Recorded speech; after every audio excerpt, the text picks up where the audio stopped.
Bismillahirrahmanirrahim. Assalamualaikum warahmatullahi wabarakatuh. Selamat malam teman-teman semuanya. Apa kabar? Alhamdulillahirrahmanirrahim. Kita semua telah memasuki bulan Syawal, di mana kita telah melaksanakan satu bulan ibadah penuh. Saya mengucapkan selamat dari Raya Idul Fitri, mohon maaf lahir dan batin. Baik, teman-teman semuanya, pada kesempatan kali ini kita akan mempelajari terkait penilaian kinerja. Nah, sebelum membahas terkait penilaian kinerja, saya akan menyampaikan satu informasi penting bahwa untuk praktisi mengajar pada kelas manajemen yang saya ampu ini akan dilaksanakan pada minggu depan, yaitu mulai tanggal bulan Mei. Jadi mulai bulan Mei nanti kita akan melaksanakan terkait praktisi mengajar.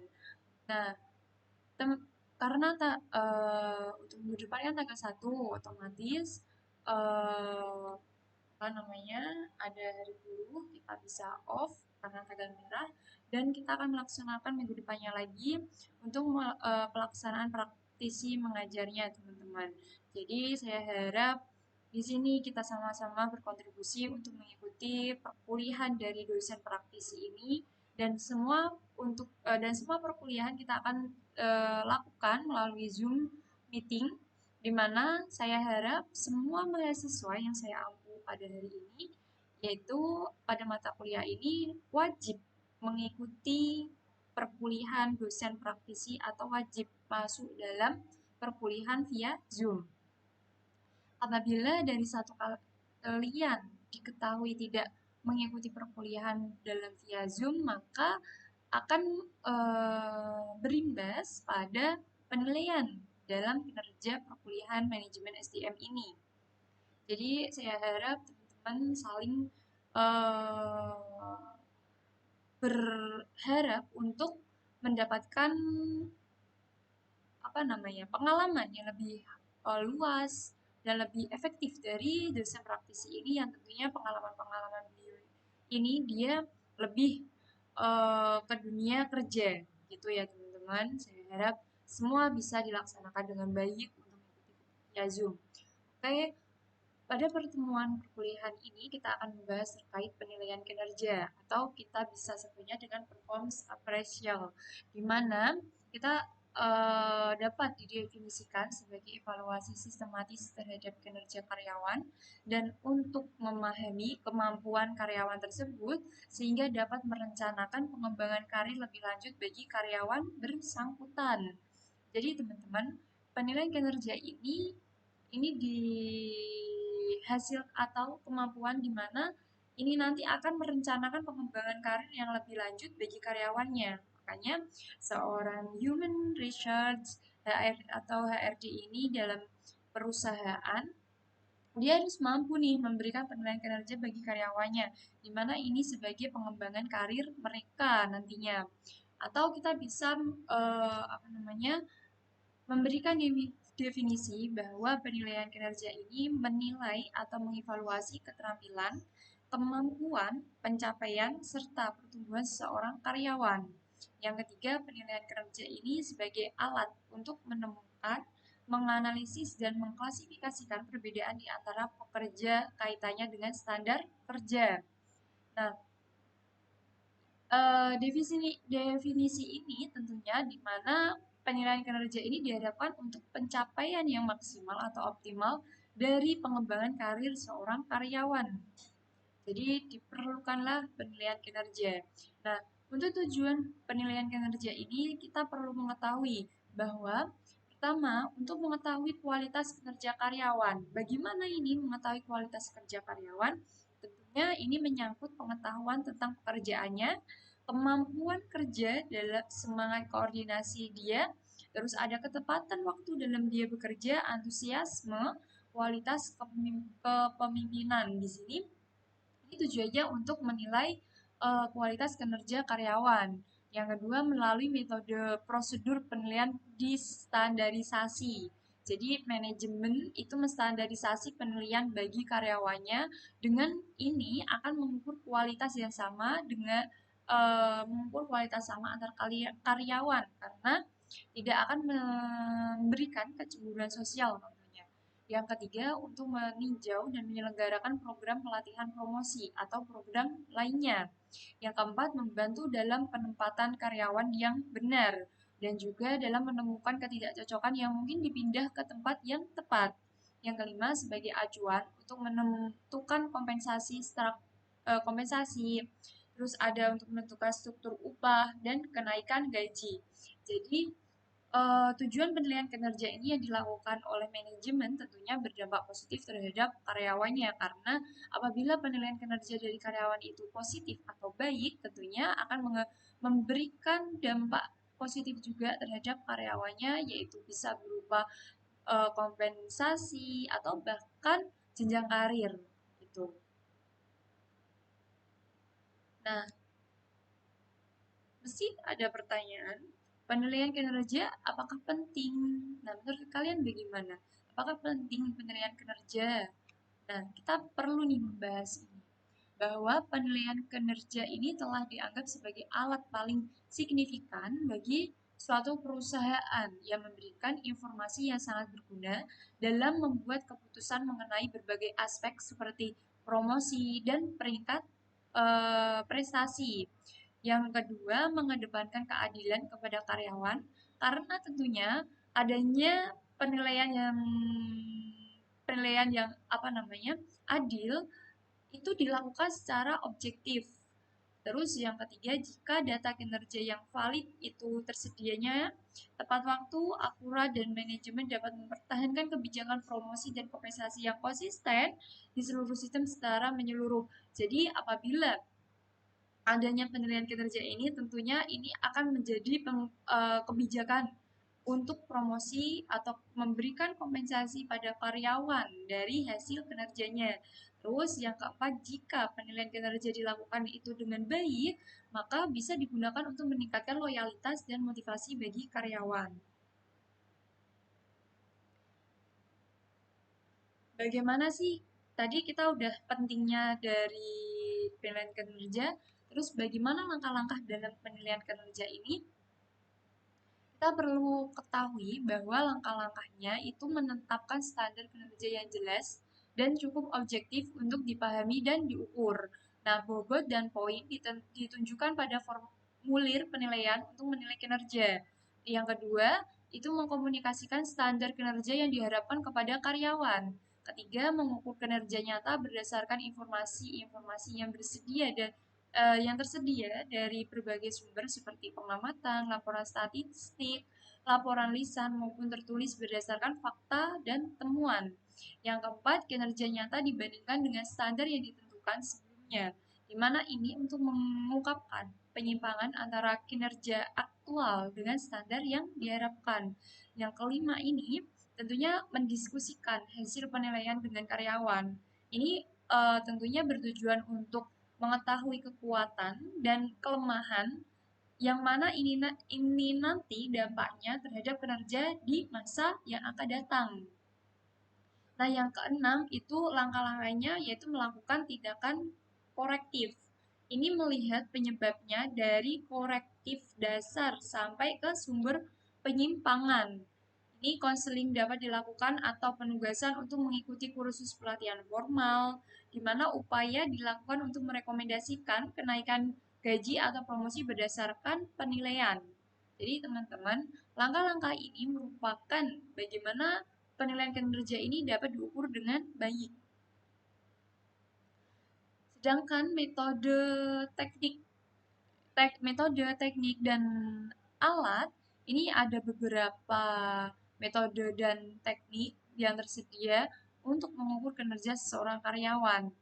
Metode penilaian akan berbeda tergantung dari, nah, metode penilaian ini berbeda tergantung dari kualitas yang akan dinilai, perbedaan berbagai jenis pekerja, terus ada tingkat mohon maaf. Yang ketiga, tingkat presisi yang dimana ini dicoba dalam evaluasi, teman-teman. Untuk metode tradisional sendiri itu meletakkan penekanan pada peringkat sifat pribadi individu seperti inisiatif, dorongan, tanggung jawab, kreativitas, integritas, potensi kepemimpinan, kecerdasan, penilaian kemampuan mengorganisir, dan lain-lain. Yang pertama, metode peringkat atau ranking. Metode penilaian kinerja yang tertua dan paling sederhana di mana seorang karyawan dan kinerjanya dievaluasi, yaitu dengan membandingkan satu karyawan dengan karyawan lainnya, kemudian diurutkan berdasarkan peringkatnya. Nah, ini merupakan metode di mana ini peringkat.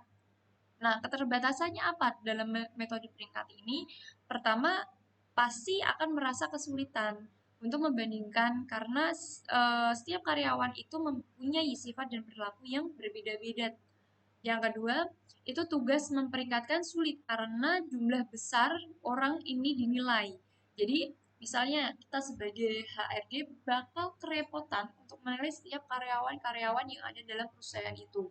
Karena sifat sifatnya yang mungkin dengan bukan sifat, jumlahnya yang begitu besar sehingga memberikan kesulitan dalam pemeringkatan. Yang kedua, metode person-to-person conversation, di mana metode ini memiliki aspek penilaian yang spesifik, yaitu kepemimpinan, inisiatif, dan keandalan.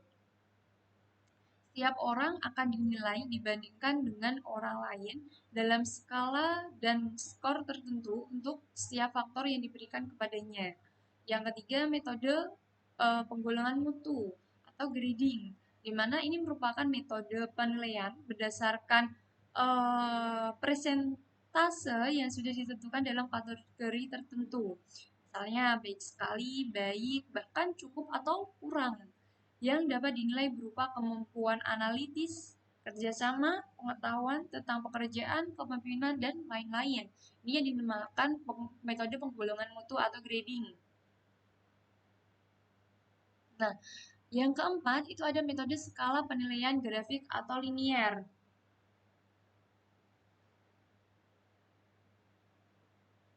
Metode ini paling umum digunakan untuk menilai setiap karyawan. Formula cetak digunakan untuk menilai faktor-faktor faktor-faktor yang akan dinilai, itu karakteristik karyawan dan kontribusi karyawan, di mana ini ada skornya, di mana 0 itu tidak tertarik dengan pekerjaan, yaitu berarti sikap karyawan tersebut selalu mengeluh. Yang kelima berarti ada skala 5 ini kurang tertarik dengan pekerjaan. Jadi dia kurang tertarik, maka tidak ada progres yang dia kerjakan karena tidak ada tertarikan. Terus yang ke-10, senang dengan pekerjaan, yaitu menerima kritik dan saran. Yang ke-15, antusias dalam bekerja dan pekerja yang rajin. Yang ke-20, sangat antusias menerima saran dan kritik. Nah, untuk itu terkait sikap. Sedangkan untuk ketegasan tentunya kita ketahui untuk skala 0 itu lambat dalam pengambilan keputusan. Skala 5 yaitu mengambil keputusan setelah mempertimbangkan setelah pertimbangan pertimbangan yang teliti. Dan yang ke-10 keputusan setelah berdiskusi dengan orang lain. Yang ke-15 mengambil keputusan dengan cepat. Yang ke-20 mengambil keputusan tanpa konsultasi. Inilah yang dinamakan skala untuk paling umum atau bahkan kita bisa sebutkannya bisa paling mudah untuk menilai setiap karyawan dalam perusahaan. Nah, terus ada metode pilihan paksa, yaitu dalam metode ini elemen-elemen peringkat berupa beberapa set frase atau kata sifat pasangan, yaitu setiap set 4 pertanyaan, 2 diantaranya positif dan 2 diantaranya negatif, yang berkait dengan kecakapan kerja atau kualifikasi pribadi. Contohnya, kinerja selalu menunjukkan peringkat peningkatan. Nah, kedua, tidak jujur atau tidak loyal, maka terciptalah sebuah hubungan negatif. Terus ketiga, memiliki perilaku dingin, bahkan temperamen yang mana ini akan memunculkan sifat negatif. Terus yang keempat ada pekerja keras dan kooperatif, yaitu pastinya dia memiliki sifat yang positif. Nah, persyaratan yang menguntungkan dapat kredit plus dan yang tidak menguntungkan tidak mendapatkan kredit. Nah, inilah yang dinamakan metode pilihan paksa. Sedangkan metode distribusi paksa atau front distribution adalah sistem penilaian kinerja yang mengklasifikasikan karyawan menjadi 5 hingga 10 kelompok kurva normal dari yang paling rendah sampai yang paling tinggi, teman-teman. Di mana manajer ini terlebih dahulu mengobservasi kinerja karyawan, kemudian memasukkannya ke dalam klasifikasi karyawan. Terus metode ini menempatkan beberapa kategori untuk menyelesaikan permasalahan tersebut dengan cara menetapkan persentase pada setiap kategori. Misalnya, sangat buruk, katakanlah 5%, terus buruk, katakanlah 15%, menengah berapa persen, baik dan sangat baik. Inilah presentasi dari metode apa namanya penempatan kategori pada metode distribusi paksa ini, teman-teman.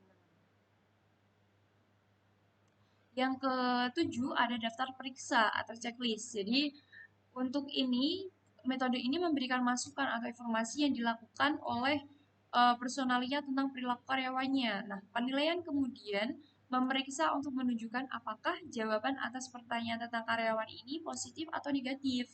Nah, jadi eh, personalia atau bagian manajemennya memberikan beberapa pertanyaan untuk karyawannya agar mereka dapat menilai apakah dia telah melaksanakan, apakah dia memiliki sikap yang positif atau bahkan sebaliknya dia memiliki sifat negatif.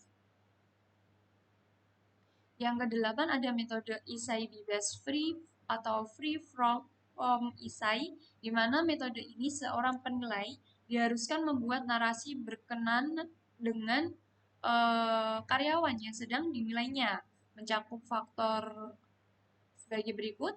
Pertama, pengetahuan dan potensi pekerjaan. Yang kedua ada karakteristik dan sikap karyawan. Yang ketiga ada produksi, kualitas, dan pengendalian biaya. Yang keempat ada hubungan dengan kolega lain. Yang kelima ada pemahaman dan penerapan kebijakan dan prosedur perusahaan. Yang keenam ada kebutuhan pembangunan untuk masa depan. Nah, kelemahan metode ini tuh sangat memakan banyak waktu, terutama perusahaan yang besar. Jadi mungkin ini kurang efisien untuk perusahaan-perusahaan tertentu. Yang kesembilan ada metode insiden kritis.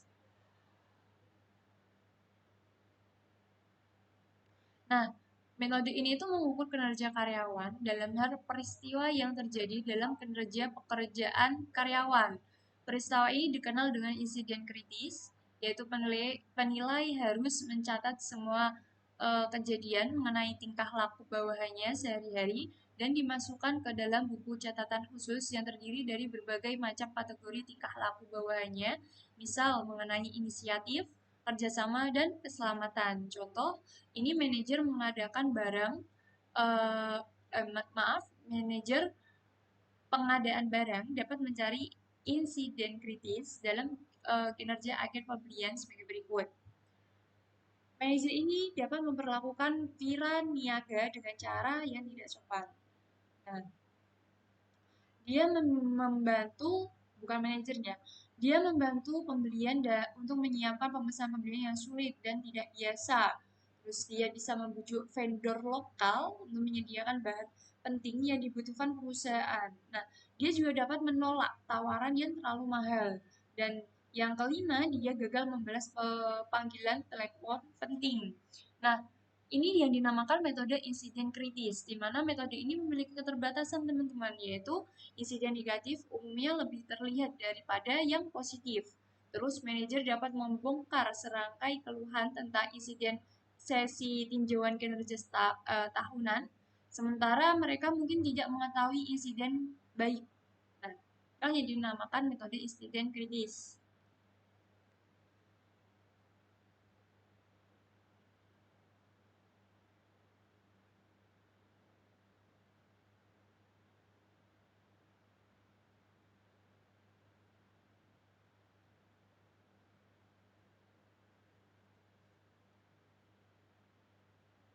Yang ke-10 ada metode penilaian grup atau group appraisal, mana karyawan dinilai oleh grup penilai yang terdiri dari penyelia mereka dan 3/4 penyelia lain yang merupakan pengetahuan tentang kinerjanya.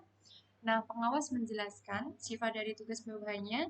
Grup penilai kemudian membahas standar kinerja untuk pekerjaan tersebut, kinerja aktual khusus, dan menawarkan saran untuk memperbaiki di masa depan. Kedua, keuntungan metode ini adalah bahwa metode ini menyeluruh, sangat sederhana dan tidak memiliki bias karena melibatkan banyak juri, tapi tidak tetapi itu sangat memakan waktu.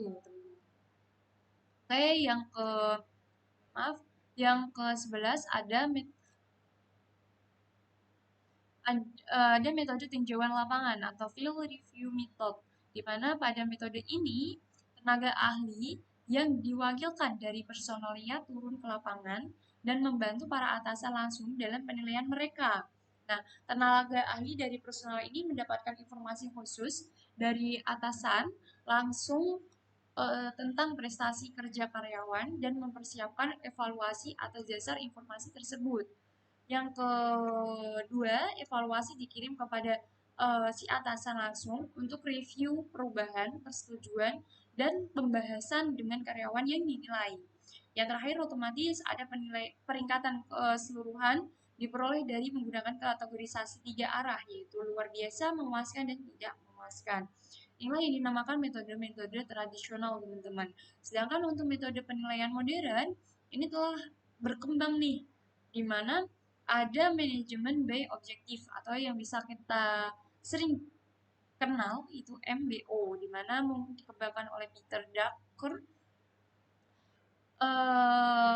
Penilaian MBO ini mewajibkan karyawan untuk menyusun konsep target jangka pendek dan kemudian mendiskusikannya dengan manajer. Jika diterima oleh manajernya, target tersebut menjadi tolak ukur penilaian kinerja karyawan tersebut. Outputnya dapat diukur secara kuantitatif seperti karyawan bagian pemasaran kinerjanya dapat diukur dengan menghitung jumlah penjualan. Kalau kita ketahui bahwa ada beberapa manfaat dari MBO bagi individu, mereka akan merasakan sesuatu keterlibatan langsung dan pengertian terhadap sasaran organisasi. Di samping itu, mereka dapat mengetahui bahwa kinerja mereka dapat dinilai atas suatu pencapaian sasaran, di mana mereka sendiri telah berkontribusi dalam penetapannya. Sehingga kemudian para individu ini akan melaksanakan tanggung jawabnya dengan penuh kemauan dan keberhasilan. Makanya manfaat dari MBO ini adanya keterlibatan langsung dari karyawan untuk pencapaian sasaran dari organisasi, sehingga mereka akan merasa bertanggung jawab atas yang apa mereka kerjakan. Kita perlu ketahui bahwa kelebihan MBO ini meningkatkan motivasi karyawan, tentunya membuat proses manajemen lebih wajar uh, dengan memusatkan pada pencapaian tujuan serta mengurangi konflik peran dan ambiguitas. Terus yang ketiga ada sistem evaluasi berkala dalam MBO, memungkinkan karyawan mengetahui seberapa baik mereka dalam bekerja. Dan yang keempat ada mengidentifikasi masalah dengan lebih baik dan sedini mungkin sehingga peninjauan kinerja secara berkala dapat dilakukan. Yang kelima, membantu manajer individu untuk mengembangkan kepemimpinan pribadi, terutama kepemimpinan mendengar, merencanakan, menasihati, memotivasi, dan evaluasi. Sedangkan untuk kelemahan dari MBO ini tentunya membutuhkan banyak waktu, energi, dan dukungan penuh dari manajer puncak. Terus yang kedua adanya kecenderungan seseorang karyawan untuk memenuhi sasaran tanpa memperdulikan rekan kerjanya. Yang ketiga kadang-kadang ada tarik-menarik di mana bawahan mencoba untuk menerapkan target serendah mungkin dan manajer atau penyelia semakin tinggi. Dan namun MBU ini dapat menjadi teknik yang efektif untuk penilaian kinerja dan untuk memotivasi bawahan dengan mengembangkan komunikasi yang efektif di semua tingkatan. Nah, untuk kuis ini mungkin kita bisa skip terlebih dahulu dan ini ada tugas satu dari mata kuliah MSCM ini, yaitu bukan tugas satu, ada tugas yang keberapa ya kan dari mata kuliah manajemen ini. eh saya harap kalian dapat membuat makalah tentang pengaplikasian manajemen sumber daya manusia di tempat Anda bekerja atau tempat usaha Anda. Namun apabila Anda belum bekerja ataupun Anda masih belum belum memiliki usaha, Anda dapat mengaplikasikan dalam suatu perusahaan yang Anda ketahui di lingkungan itu. Yang mana di sini apa kalian harus membuat sebuah makalah atau makalah itu berarti nanti ada cover, ada daftar isi, ada isi-isi yang ini dibutuhkan dari pertanyaan ini. Yang pertama, apakah fungsi MSCM di perusahaan atau tempat usaha Anda ini sudah terpenuhi? Nah, perencanaan karyawan, perorganisasian, pengarahan, pengendalian, pengadaan, pengembangan, kompensasi, pengintegrasian, pemeliharaan, kedisiplinan, bahkan pemberhentian ini kalian bisa jelaskan di mana konsep itu dilakukan di perusahaan yang kalian bekerja atau usaha kalian atau bahkan di perusahaan yang Anda ketahui. Terus bagaimana proses perencanaan rekrutmen dan seleksi karyawan baru dilakukan? Nah, apakah ada pelatihan pengembangan dan seleksi prestasi dan sebagainya? Dan nantinya ada sampai F ini tolong dibuat sebuah makalah pertanyaan, makalah atau laporan tentang pengaplikasian manajemen sumber daya manusia di tempat Anda bekerja. Oke, mungkin uh, segitu yang bisa saya sampaikan dalam pertemuan ke-6 ini pada malam hari ini. Saya mohon maaf bila ada tutur kata yang salah dan mohon untuk saya apa namanya dan mohon untuk tugas ini kalian dikerjakan, minggu depan dikumpulkan, dan saya berharap untuk minggu depan kalian dapat semua mengikuti dosen praktisi. Saya terima kasih. Saya akhiri. Wassalamualaikum warahmatullahi wabarakatuh.